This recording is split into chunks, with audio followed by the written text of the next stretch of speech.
सभी श्रद्धालु साथियों को नवरात्रि की मंगलमयी शुभकामनाएं। नवरात्रि के 7वें दिन मां कालरात्रि की पूजा की जाती है। ये दिन अत्यंत पवित्र और रहस्यमय माना जाता है। मां कालरात्रि मां दुर्गा का वो स्वरूप है जो अंधकार का नाश करती हैं, भय को समाप्त करती हैं और अपने भक्तों की हर प्रकार से रक्षा करती हैं। उनका रूप भले ही अत्यंत उग्र और भयानक प्रतीत होता हो, केश खुले हुए, गले में मुंडमाला और लाल अग्नि के समान चमकती आंखें, लेकिन उनके हृदय में अपार करुणा और ममता का सागर बहता है। जो भक्त सच्चे मन से उन्हें पुकारता है, मां कालरात्रि उसके जीवन के सबसे गहरे अंधकार को भी प्रकाश में बदल देती हैं। इस दिन मां की कथा का श्रवण करना विशेष फलदायी माना जाता है। ये कथा केवल एक धार्मिक प्रसंग नहीं, बल्कि जीवन का एक गहरा सत्य सिखाती है कि जब मनुष्य हर ओर से टूट जाता है, तब ईश्वर स्वयं उसके जीवन में उतरते हैं। प्रिय साथियों, आपसे विनम्र निवेदन है कि इस कथा को अंत तक अवश्य सुने। अंत में मां कालरात्रि की दिव्य वाणी दी गई है, जिसे सुनना आपके जीवन में नई ऊर्जा और विश्वास का संचार करेगा। और यदि आपके हृदय में मां के प्रति श्रद्धा है, तो कमेंट में जय मां कालरात्रि अवश्य लिखें। अब प्रारंभ करते हैं ये करुणा, भक्ति और चमत्कार से भरी कथा। बहुत समय पहले की बात है। एक छोटा सा गांव था, जगतपुर। ये गांव बाहर से जितना साधारण दिखाई देता था, अंदर से उतना ही संघर्ष और कठिनाइयों से भरा हुआ था। उसी गांव में एक विधवा स्त्री रहती थी, जिसका नाम था सावित्री। सावित्री का जीवन मानो दुखों का दूसरा नाम बन चुका था। उसके घर की स्थिति इतनी दयनीय थी कि वहां गरीबी का अंधेरा हर समय छाया रहता था। मिट्टी की टूटी दीवारें, छत से टपकता पानी और कोने में रखा एक छोटा सा चूल्हा, यही उसका संसार था। उसके जीवन का एकमात्र सहारा थी उसकी बेटी गौरी। गौरी अपने नाम की तरह ही सुंदर, शांत और पवित्र हृदय वाली थी। उसकी आंखों में मासूमियत थी और चेहरे पर एक अलग ही तेज था। वो केवल 16 वर्ष की थी, लेकिन उसकी समझ और संस्कार किसी बड़े व्यक्ति से कम नहीं थे।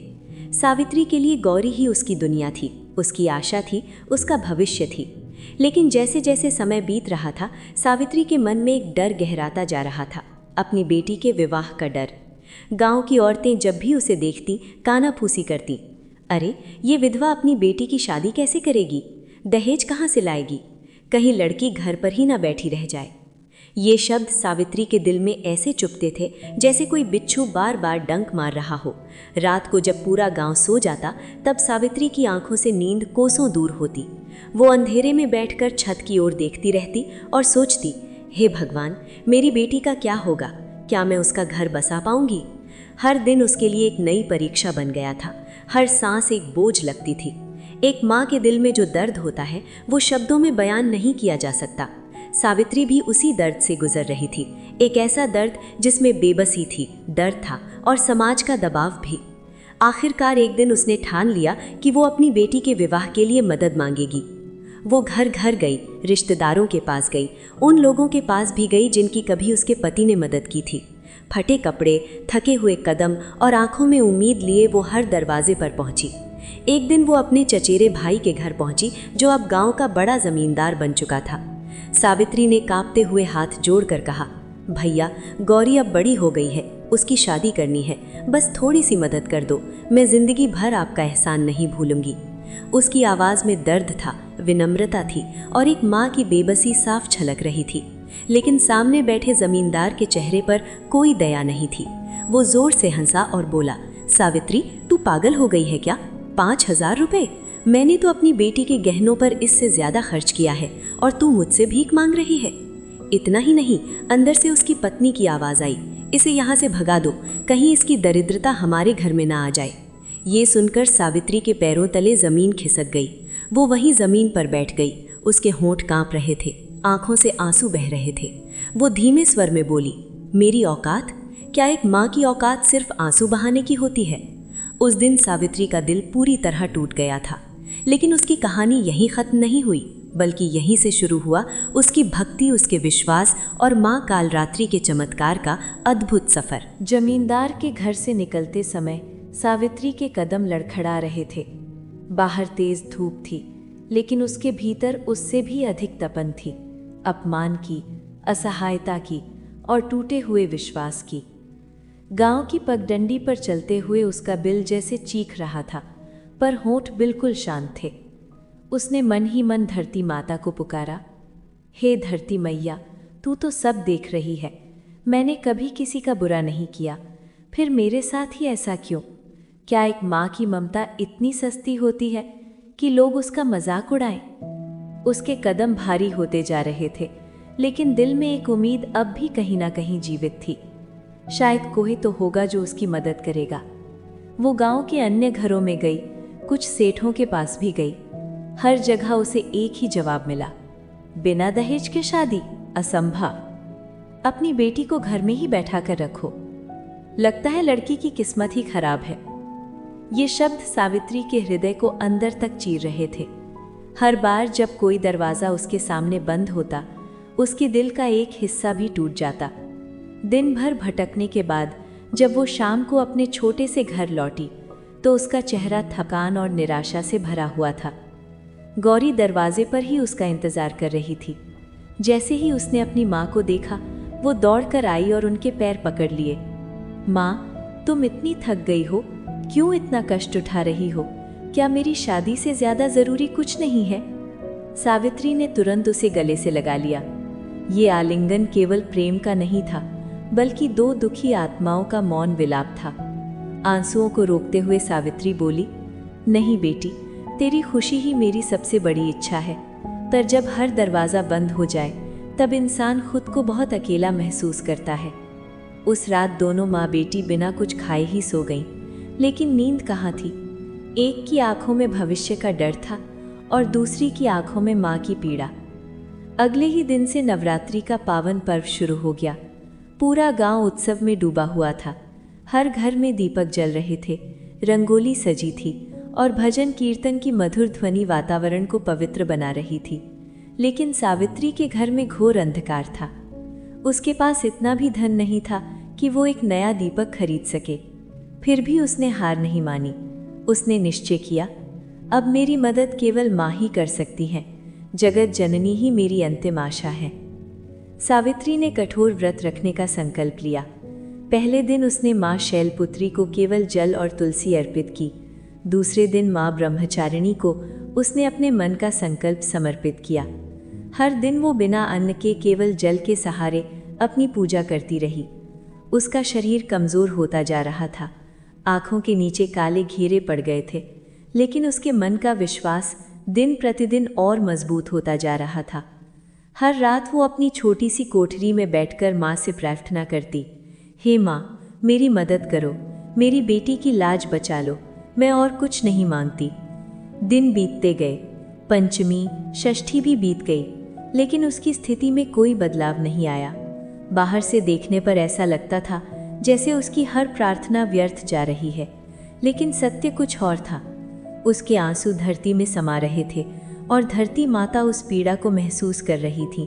ये केवल एक स्त्री का दुख नहीं था, ये एक माँ का टूटता हुआ हृदय था, और ऐसी पुकार कभी व्यर्थ नहीं जाती। सप्तमी से एक रात पहले सावित्री बहुत कमज़ोर हो चुकी थी। उसका शरीर जवाब दे रहा था, लेकिन उसकी भक्ति अभी भी अडिग थी। उसने अपनी बेटी के लिए थोड़ा सा दलिया बनाया और खुद केवल पानी पीकर रह गई। गौरी ने उसे समझाने की कोशिश की, माँ, तुम भी खा लो, तुम इतनी कमज़ोर हो गई हो। लेकिन सावित्री ने मुस्कुराकर कहा, नहीं बेटी, अब बस एक ही दिन बाकी है, माँ ज़रूर सुनेंगी। उसकी आंखों में अब दर्द के साथ साथ एक अजीब सा विश्वास भी झलक रहा था। उसे नहीं पता था कि आने वाली रात उसकी जीवन की सबसे बड़ी परीक्षा भी होगी और सबसे बड़ा चमत्कार भी। वो रात थी नवरात्रि की सप्तमी, माँ काल रात्रि की रात। वो रात आ चुकी थी, नवरात्रि की सप्तमी, माँ काल रात्रि की रात। पूरा जगतपुर गांव गहरी नींद में सोया हुआ था। चारों ओर सन्नाटा था। कहीं कहीं दूर से ढोल और शंख की धीमी आवाज़ें सुनाई दे रही थीं। लेकिन सावित्री के जीवन में उस रात एक तूफान उठने वाला था। रात के ठीक 12 बजे सावित्री अपने टूटे हुए दालान में बैठी थी। सामने एक छोटा सा दीपक टिमटिमा रहा था, जिसमें तेल लगभग समाप्त हो चुका था। उसका शरीर कमज़ोर था, आंखें सूज चुकी थीं, लेकिन उसका मन अब भी अडिग, अब भी अटल। उसने अपने कांपते हुए हाथ जोड़ लिए, आंखों से आंसुओं की धारा बहने लगी। हे मेरी मैया, हे माँ काल रात्रि, तू तो काल का भी नाश करने वाली है, फिर मेरी ये छोटी सी पीड़ा तुझ तक क्यों नहीं पहुंचती? उसकी आवाज़ में ऐसा दर्द था जो सीधे आकाश को चीर रहा था। वो ज़मीन पर सिर झुकाकर रोने लगी। लोग कहते हैं तू भयानक है, तेरा रूप डरावना है, पर मेरे लिए तो सिर्फ मेरी माँ है। अगर तू सच में मेरी माँ है तो आज मेरी पुकार सुन ले। अब उसकी प्रार्थना एक विनती नहीं रही थी, वो एक आखिरी पुकार बन चुकी थी। मैंने सब कुछ खो दिया माँ, पति को खोया, अपनी खुशियाँ खो दी, अब बस मेरी बेटी की लाज बची है, क्या तू वो भी नहीं बचाएगी? उसके शब्द हवा में गूंज रहे थे और तभी अचानक तेज हवा का एक झोंका आया। दीपक बुझ गया, चारों ओर घना अंधकार छा गया।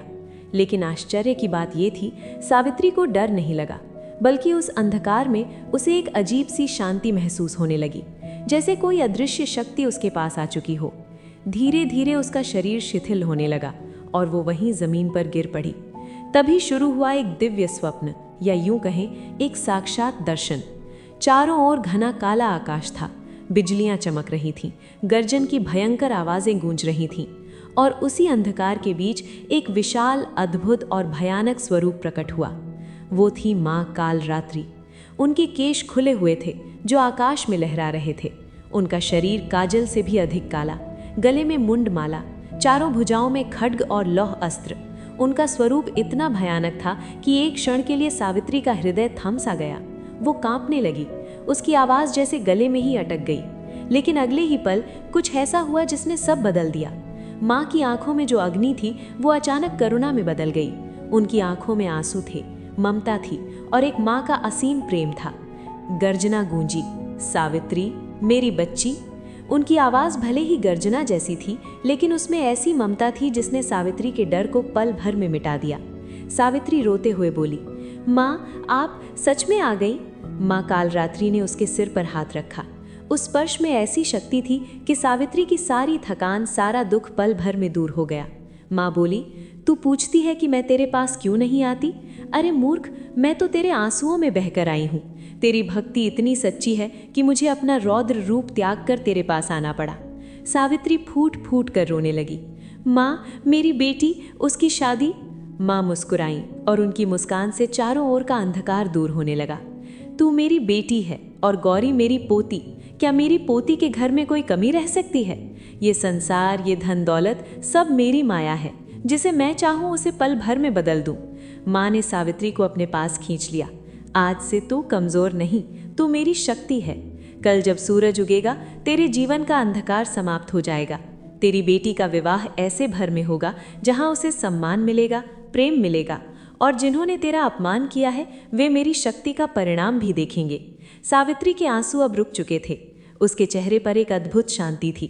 माँ ने अंतिम बार कहा, जाओ, विश्वास रखो, मैं काल हूँ और मैंने तेरा सूरज की पहली किरण जैसे ही जगतपुर गांव पर पड़े, वैसे ही सावित्री की जिंदगी में भी एक नया प्रकाश उतर चुका था। वो धीरे धीरे उठी।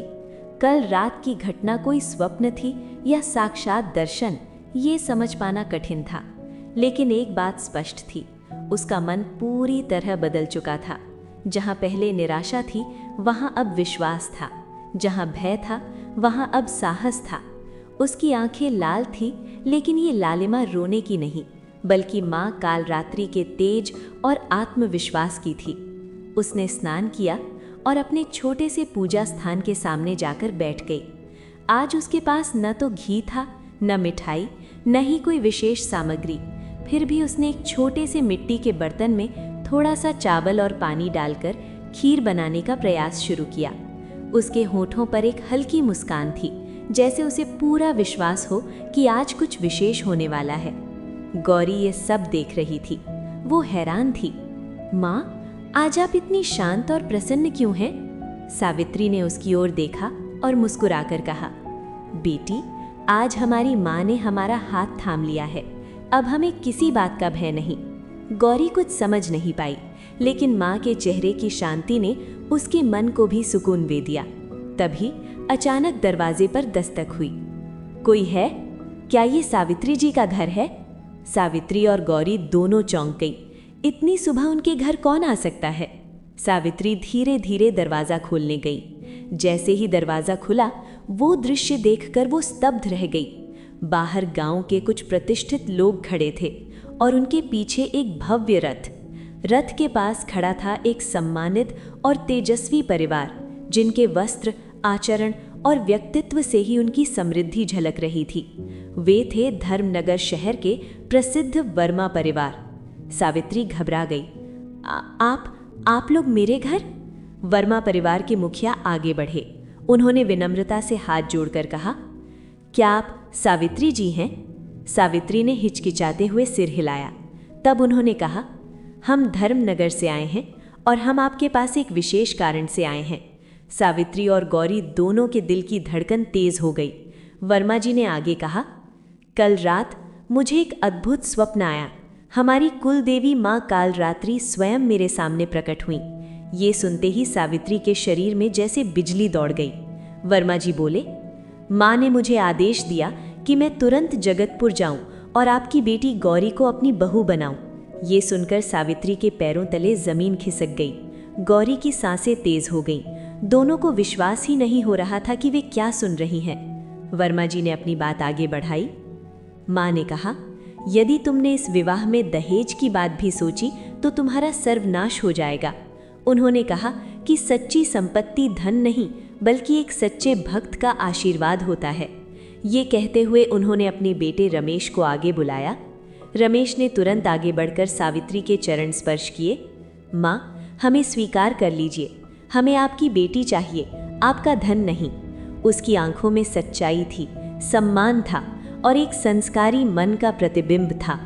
अब तक जो आंसू सावित्री की आंखों से बह रहे थे, वे दर्द के नहीं बल्कि खुशी और कृतज्ञता के थे।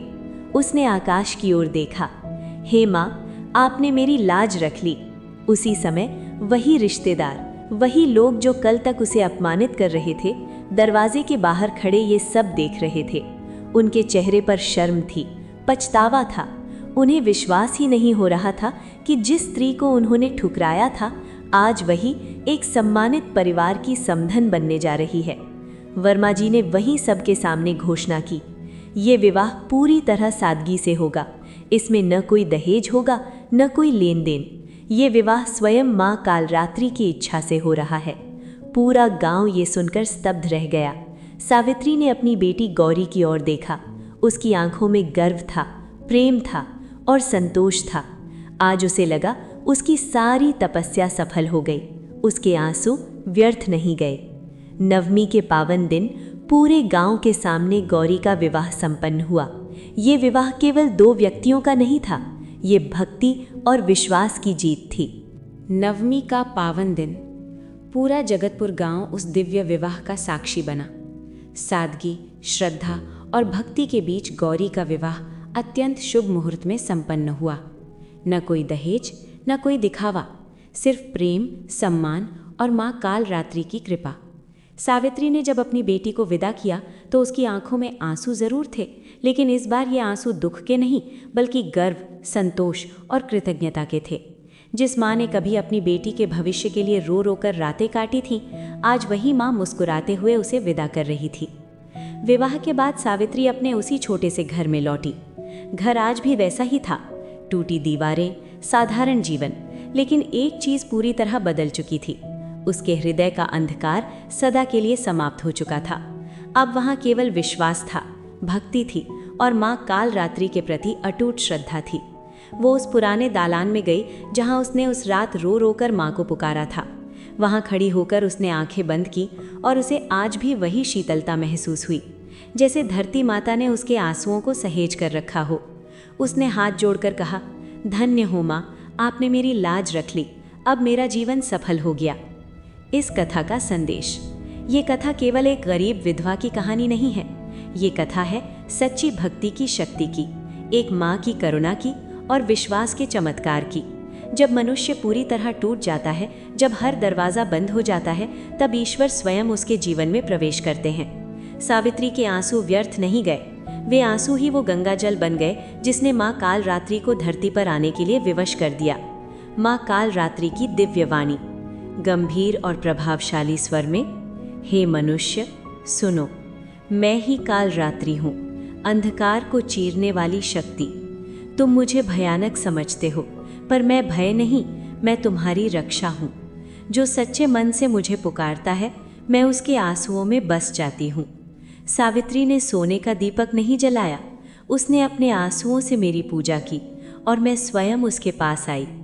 चेतावनी। जो गरीब का अपमान करता है, जो किसी माँ के आंसुओं का मजाक उड़ाता है, जो कन्या को बोझ समझता है, उसका विनाश निश्चित है। क्योंकि जब करुणा का अपमान होता है तो मैं रौद्र रूप धारण करती हूँ। आशीर्वाद। पर जो करुणा के मार्ग पर चलता है, जो दूसरों के आंसू पोंछता है, जो स्त्री को शक्ति मानता है, मैं उसे अपने आंचल में स्थान देती हूँ। उसके जीवन के अंधकार को मिटाकर उसे सुख, शांति और समृद्धि प्रदान करती हूँ। अंतिम संदेश। याद रखो, तुम्हारे आंसू व्यर्थ नहीं जाते। वे मेरे चरणों को स्पर्श करते हैं और जब मेरे चरण भीग जाते हैं तो मैं स्वयं चलकर आती हूँ। मैं काल रात्रि हूँ, पर मैं तुम्हारी माँ भी हूँ। मत डरो, मैं सदा तुम्हारे साथ हूँ। समापन। प्रिय साथियों, माँ काल रात्रि की ये पावन कथा यहीं पर समाप्त होती है। हम कामना करते हैं कि माँ काल रात्रि की कृपा आप सभी पर बनी रहे। आपके जीवन में सदैव सुख, शांति, समृद्धि और सकारात्मक ऊर्जा बनी रहे। अगर आपके हृदय में माँ के प्रति श्रद्धा है तो कमेंट में अवश्य लिखें जय माँ काल रात्रि। और हमारे चैनल भक्ति आध्यात्मिक सार को ज़रूर सब्सक्राइब करें, जहां आपको ऐसी ही पावन कथाएं और आध्यात्मिक ज्ञान मिलता रहेगा।